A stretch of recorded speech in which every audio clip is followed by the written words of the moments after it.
চনৰ পৰা ৩,০০০ টকাতে কাম কৰিছে। এতিয়া আমি বহুত আন্দোলন কৰাৰ পিছত আমাক ১,০০০ টকা বঢ়াইলে ৪,০০০ কৰিলে। সেই ৩,০০০ টকাৰো আমাৰ ২,০০০ টকাটো চেণ্ট্ৰেলৰ ফালৰ পৰা আহে, ১,০০০ ষ্টেটৰ আহে। ১,০০০ টকাটো আমি সময়ত নাপাওঁ।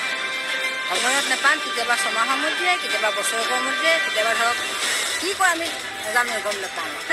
আমাৰ মেডিক্লেইম কৰা, আমাৰ যিটো মেডিক্লেইম, আমাৰ আশাৰটো আমাৰ কোনো পইচা পাতি নাই। আমাৰ যদি বেমাৰৰ কাৰণে আমাৰ মেডিক্লেইম এটা কৰিব লাগে, আমাৰ বেমাৰ ছুটি নাই। আমি যিমান আমাৰ বেমাৰ আজাৰ হৈ থাকিলেও আমি ৰাতি ১২টা বজাত মধ্যনিশা হ'লেও আমি যাবলগীয়া হয়।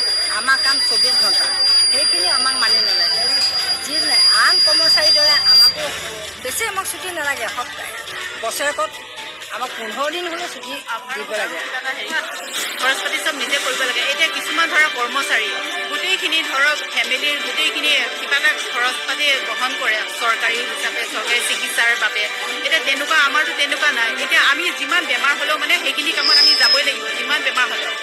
মানে সেইটোৰ পৰা অকণমান মানে আমাক চাব লাগে যে চৰকাৰীয়ে মানে কিবা এটা ব্যৱস্থা যেন কৰি দিয়ে। ধৰক বহুত দূৰ দূৰ যাব লাগে, বহুত দূৰ দূৰ যাবলৈতো খোজকাঢ়িতো কোনোদিনো যাব নোৱাৰে ন পুতুকে। এতিয়া যদি মাতে, এতিয়া যদি ৰাতি ১টা বজাত যদি আপোনাৰ ডেলিভাৰী এটা পেচেণ্ট যদি ডেলিভাৰী হৈছে বুলি কয়, চবতো ধনী নহয় ন। কিছুমান এনেকুৱা ঠাইত যাব লগা হয়, যিখিনি ঠাইত মানে বহুত মানে এনেকুৱা মোৰ এনেকুৱাও আছে যে ১টা বজাত যদি মাতে তেতিয়া আমি যাবই লাগিব যেনেকৈ হ'লেও। আমিতো মিষ্টাৰক লৈ যাব নোৱাৰোঁ তাত, অকলে লগৰ কেইজনীক লৈ কিনে যাব পাৰোঁ। তেতিয়া যাতে অহা যোৱা কৰিবলৈ কিবা এটা যেন ব্যৱস্থা কৰি দিয়ে। এতিয়া স্কুটিৰ কথা আমি সকলোৱে দাবী কৰিছোঁ, তেতিয়া সেইখিনি অকণমান সোনকালে যাতে কৰি দিয়ে, সেইখিনি আমাৰ কাৰণে বহুত মানে আমাৰ কোনো প্ৰটেকশ্যন নাই।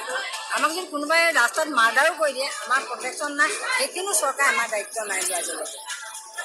আমি মানি নলওঁ। আমাক ২১,০০০ টকা লাগে, স্কুটি লাগে, এটা ৰিপৰ্ট আমাৰ পৰা লাগে, কিন্তু আশাবিলাকৰ কাৰণে একোৱে কৰা নাই। আমি আজিলৈকে একো ফেচিলিটি পোৱা নাই। আজি স্বাস্থ্যমন্ত্ৰীয়ে ইমান যে অসম স্বাস্থ্য বিভাগত ইমান উন্নত হ'ল বুলি তেখেতে যে মানে ৰাষ্ট্ৰীয় পুৰস্কাৰ পালে, তেওঁ ৰাষ্ট্ৰীয় পুৰস্কাৰ কাৰ পৰা পালে? কোনে তেওঁক ৰাষ্ট্ৰীয় পুৰস্কাৰ পোৱাৰ যোগ্যতা তেওঁক কোনে দিলে?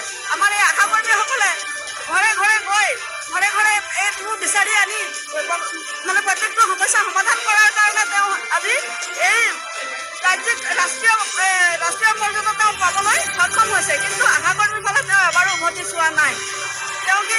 তেওঁ আমাৰ বিষয়ে যদি চিন্তা নকৰে, আমি ভৱিষ্যতে আমিও আন্দোলন চলাই গৈ থাকিম।